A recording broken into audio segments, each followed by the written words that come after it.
My YouTube channel. तो आज की इस वीडियो में हम टिश्यू कल्चर के बारे में पढ़ेंगे। Tissue culture in plants. ठीक है, तो चलिए शुरू करते हैं आज का ये सेशन। देखो, टिश्यू कल्चर एक क्या होता है, एक ऐसा ग्रोइंग कल्चर होती है जिसमें प्लांट सेल जो होती है, टिश्यू जो होती है, प्लांट ऑर्गन जो होती है, उसको बाहरी एटमॉस्फेयर में यानी कि स्टेराइल कंडीशन में, न्यूट्रिएंट मीडियम में उससे क्लोनिंग का प्रोड्यूस किया जाता है। और ये एक स्टडी है टिश्यू कल्चर इन प्लांट्स, जिसमें हम सेलुलर लेवल पे ग्रोथ और डेवलपमेंट की बात करते हैं। मैं आपको डायग्रामेटिकली समझा रही हूँ, समझिए। ये एक एक्सप्लांट है। एक्सप्लांट का मतलब क्या होता है, एक प्लांट टिश्यू है जिसको पेरेंट प्लांट से एक्सट्रैक्ट किया गया है। उसके बाद इसको क्या किया जाता है, एक कंटेनर में, एक जगह में इसको, इसी प्लांट टिश्यू को यहाँ पे स्प्रेड किया जाता है और उसके साथ मिलाया जाता है न्यूट्रिएंट एंड ऑक्सीजन। ऑक्सीजन एक फाइटो हार्मोन है जो कि ग्रोथ में हेल्प करती है। मैंने जो प्रीवियस चैप्टर में मैं समझाई थी। उसके बाद यहाँ पे क्या होता है, उसी कंटेनर में ये मिलाने के बाद, गिरने के बाद यहाँ पे क्या बन जाता है, एक कैलोस बन जाता है। क्या बन जाता है, कैलोस। अभी आप पूछेंगे कि कैलस क्या होता है। कैलस वो होते हैं जो इनडिफरेंशिएटेड सेल होते हैं, ठीक है ना, हो गया। फिर उसके बाद इसी कैलस से, ये जो सेल्स थे, इसी कैलस से क्या बन जाता है, प्लांटलेट बन जाता है, ठीक है ना।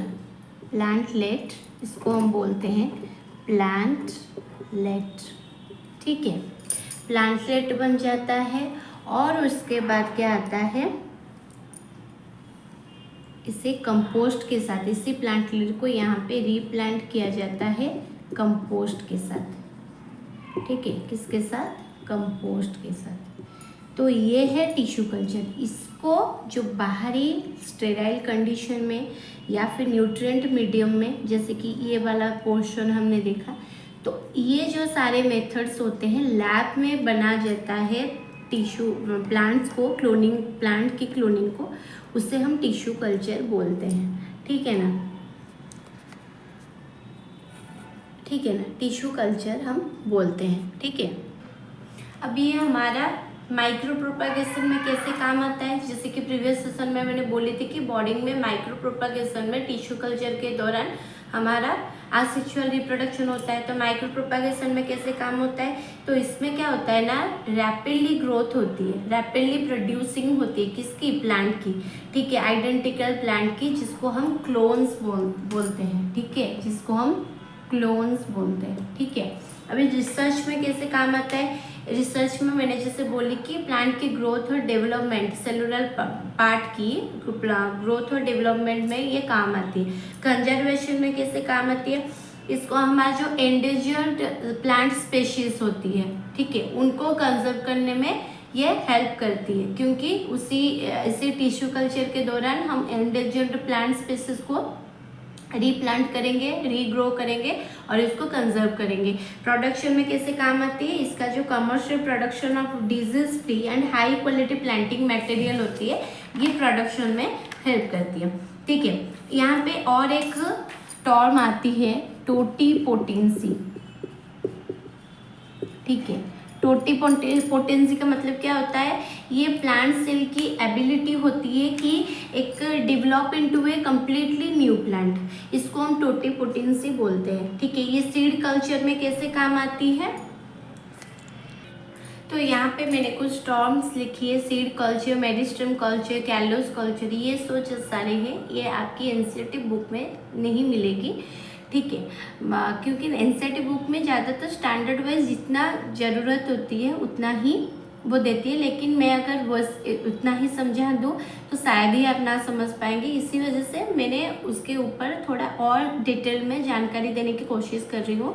तो ये सीड कल्चर जो होती है, ये प्लांट की जो ग्रोथ होती है ये सीड से होती है, पर किस इन्वायरमेंट में ये होती है? स्टेराइल, ठीक है, स्टेराइल एनवायरनमेंट में। तो ये सीड कल्चर होती है। मेरिस्टेम कल्चर क्या होती है? इससे जो स्टेम से एक न्यू प्लांट ग्रो होती है।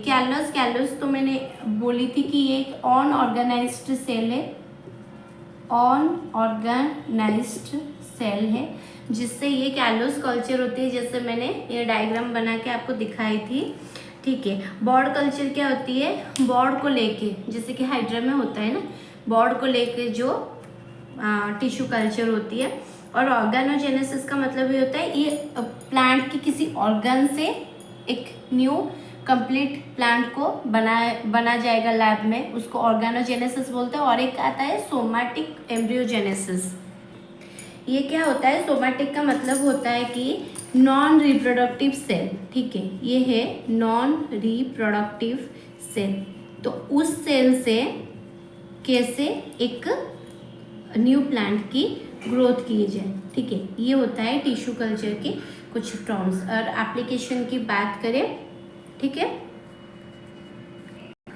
और अगर एप्लीकेशन की बात करते हैं तो ये प्लांट ब्रीडिंग में हेल्प करती है, हॉर्टिकल्चर में इसका एप्लीकेशन रहती है, एनवायरमेंटल कंजर्वेशन में इसका एप्लीकेशन रहती है, ठीक है। अभी आते हैं हम स्पोर फॉर्मेशन के ऊपर।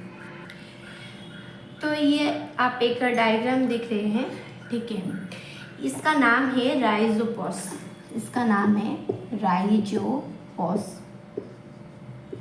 आपको दिख रहा है ना, ये कुछ थ्रेड लाइक स्ट्रक्चर बना हुआ है, ठीक है। कभी आप रोटी हो या फिर ब्रेड हो आपके घर में जो बच जाता है, कभी आपने देखे कि कुछ दिनों के बाद उसके ऊपर कुछ फंगस लग जाता है, तो ये उसका एक स्ट्रक्चर है जिसको हम राइजोपोस बोलते हैं। ये थ्रेड लाइक स्ट्रक्चर है, ये ब्रेड के ऊपर ज़्यादातर डेवलप्ड होते हैं और इसको क्या बोलते हैं? हाइपा बोलते हैं, ब्रेड मोल्ड की हाइपा बोलते हैं, ठीक है।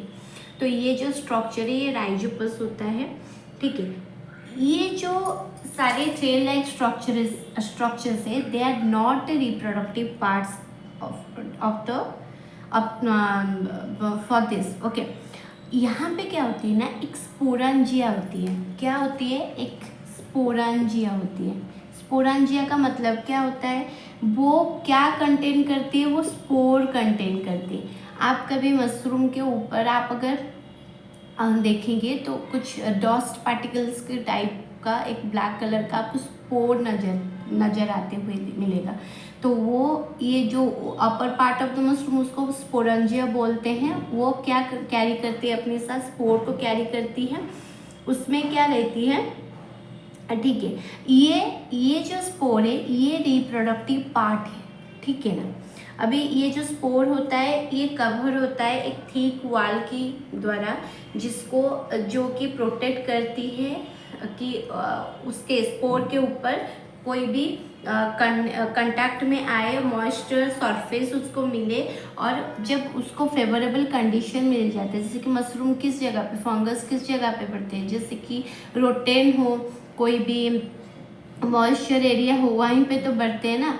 तो उनको जब तक ये फेवरेबल कंडीशन नहीं मिल जाते तब तक इनको ये प्रोटेक्ट करता है। एक थिक वॉल है, क्या है? थिक वॉल है जो प्रोटेक्ट करती है, और फेवरेबल कंडीशन मिलने के बाद ये स्पोर से एक न्यू ऑफस्प्रिंग का क्या होती है? ग्रोथ होती है, ठीक है। ये तो रहा आज का ये सेशन, यहीं पे ख़त्म होता है हमारा जो आसेक्सुअल रिप्रोडक्शन का जो सारा हमने प्रोसेस पढ़े थे, यहीं पे ख़त्म होता है। तो नेक्स्ट सेशन में हम सेक्सुअल रिप्रोडक्शन के बारे में जानकारी देंगे, ठीक है।